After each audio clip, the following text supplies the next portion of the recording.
Hello and welcome back to the Reactivist Podcast. I'm Marlaina Schiavo. Today I am thrilled to welcome my very first guest. He is a longtime friend and colleague and the host of The Other Side of Midnight on 77 WABC Radio in New York, Frank Morano.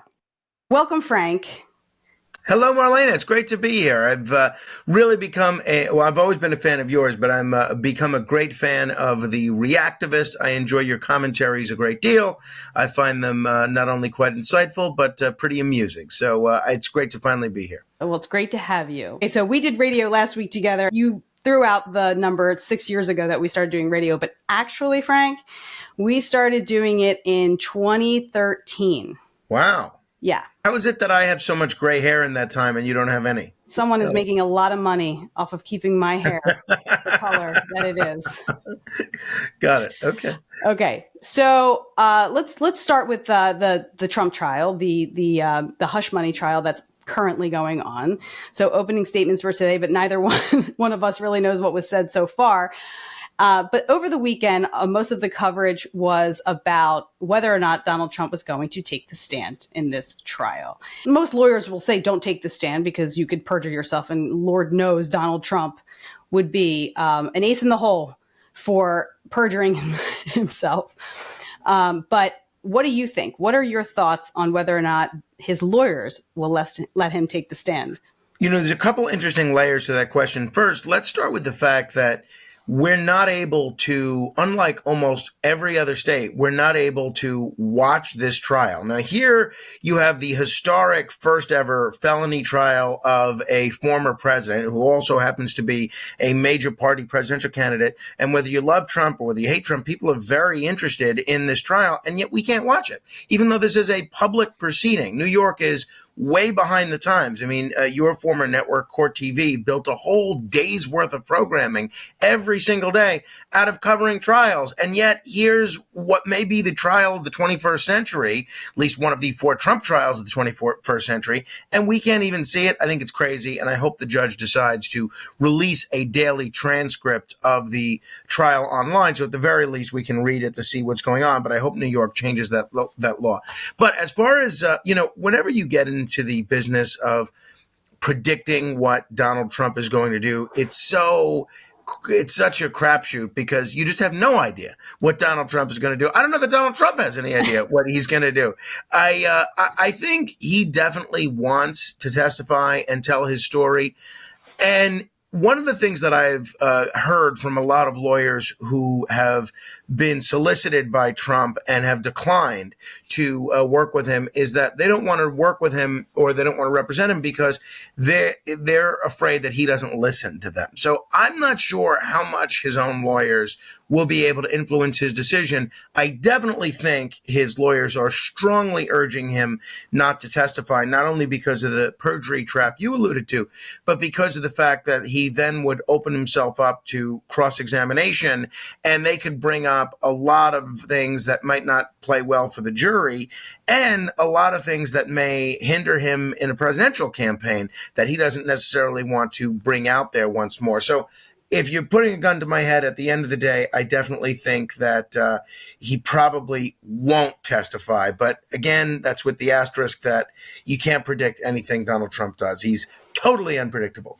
Absolutely. And to your point, I don't know if you caught the interview on Sunday on Meet the Press. There was an exclusive interview with Zelensky, and Kristen Welker asked him if what he thought of Donald Trump claiming that he could end the war between, Ukraine and Russia. And he basically said what you're saying, but more so about Putin, where Putin says a bunch of stuff, but you can't necessarily trust what he says. So same with Donald Trump.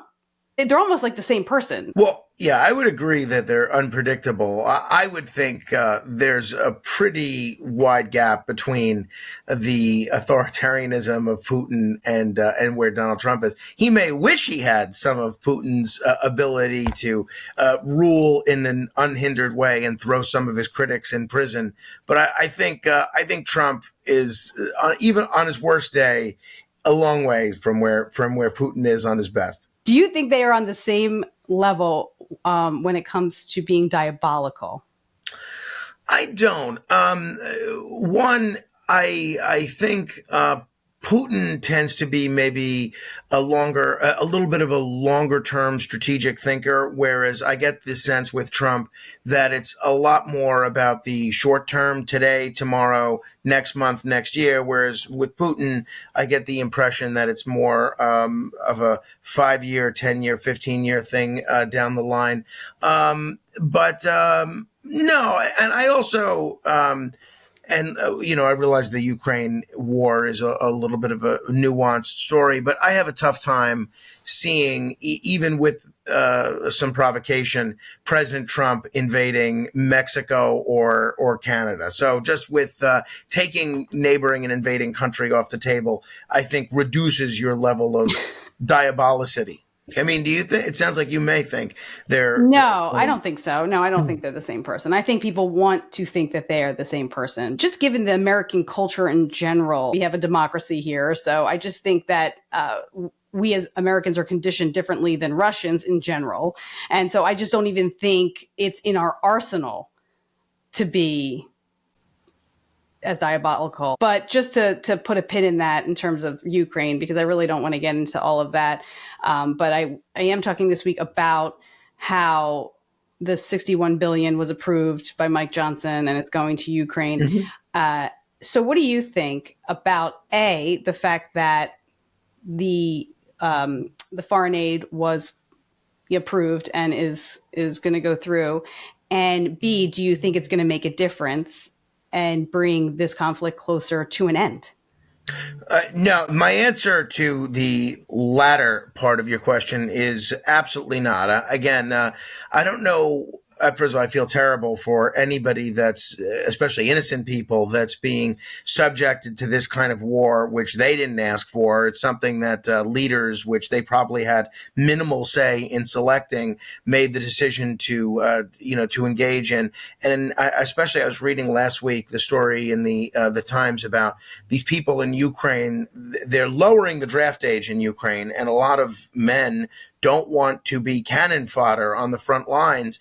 And who can blame them for this war that they don't want, they didn't ask for? And they're actually running away and fleeing, and in some cases risking their lives to run away. I mean, I think in a lot of ways that really creates the starkest difference between Ukraine and the United States. In the United States, people are risking their lives to get here. In Ukraine, and I'm sure this is true in Russia to some extent as well, they're risking their lives to get out, to avoid going to this war. So I don't see what this $61 billion would buy the Ukrainians that the last $100 billion didn't buy them, and the $100 billion before that. It's poor policy from America's point of view, but I also think it doesn't necessarily do anything to help the average rank and file Ukrainian.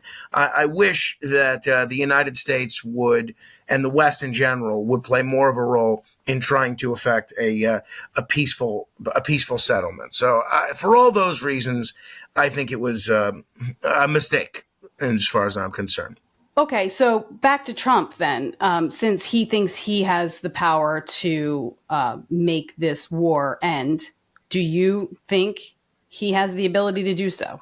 You know, it's such a great question, and it comes once again to that question of unpredictability. One of the things that I really liked about Trump is that because he didn't come from a political background, is that he was willing to do things that no other politician would ever do. He was willing to call the president of Taiwan and congratulate him on his election, even though he's looking at memo after memo that says in big, bold letters saying, "Do not congratulate," and he congratulated him anyway.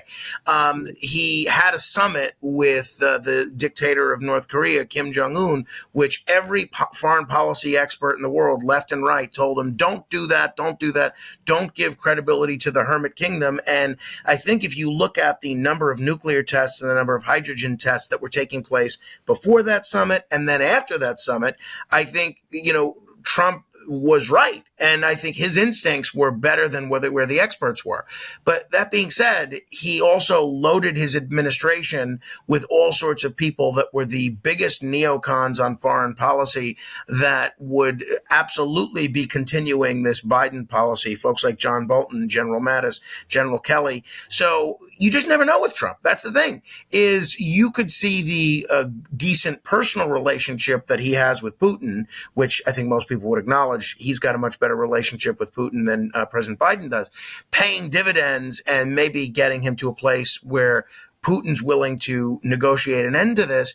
And I think you could also see some antipathy towards Zelensky for a whole host of reasons. So I don't know. Is the best answer. I just think you never know with Trump.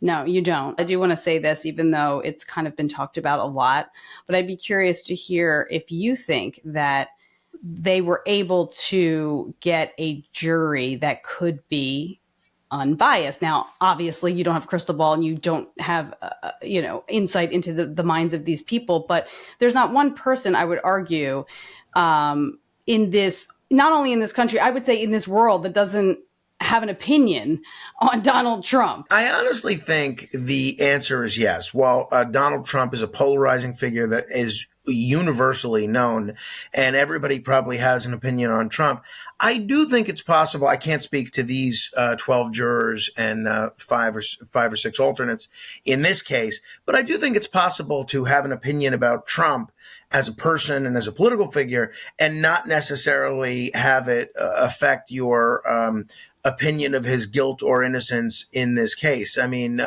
you have opinions about Trump, very strong opinions that you've expressed not only here, but, on the radio. I honestly think you could evaluate the facts in this case very objectively.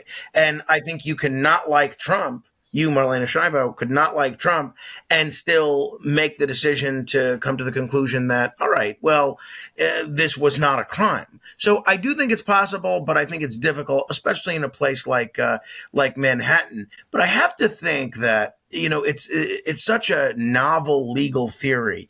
And it kind of like with Bill Clinton, where he was caught lying about sex, which I think most people can relate to the personal embarrassment of dealing with a relationship and not wanting it to besmirch your reputation or hurt your relationship at home.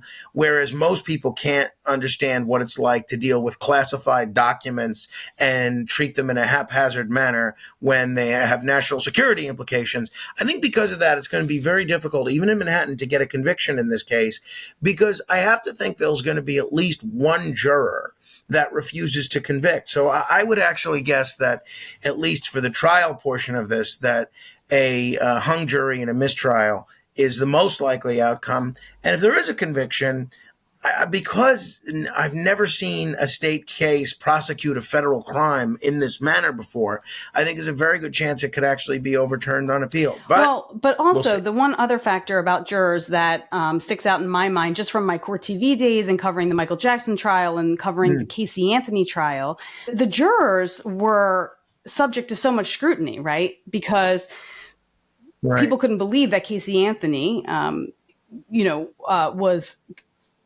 found not guilty, right? They just couldn't believe it. And the jurors themselves, who did media interviews after that, did feel pressure within the chamber to sort of just get it over with at a certain point.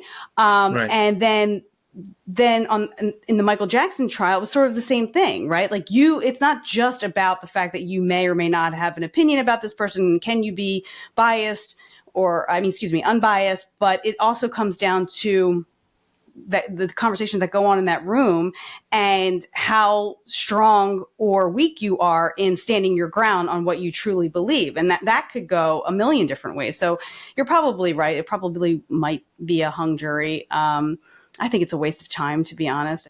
But also in a place like Manhattan, where if you choke your stepson, they don't even want to charge you with a felony. In a place like Manhattan, where if you do get charged with a crime, the length of time between the time you're arrested and the time you go to trial is in some cases literally years. Yet this is the priority of the Manhattan DA, is putting Trump on trial and making sure we get him on trial right before that election. I mean, it seems to me that this is clearly an instance where Trump is being treated much worse than the average defendant would be, at least in this Manhattan trial. I'm not speaking to the federal cases at all, but just in this Manhattan case. So we'll see where it goes. And ironically, this has actually helped to be a tremendous shot in the arm to Trump's fundraising. Every day that he's on trial, they're raising a ton of money from donors that think this is improper. So I think this is totally counterproductive for any of what Alvin Bragg was hoping to do. We'll see. Right. I mean, it is corrupt. It's completely corrupt. That I feel like that's not even debatable.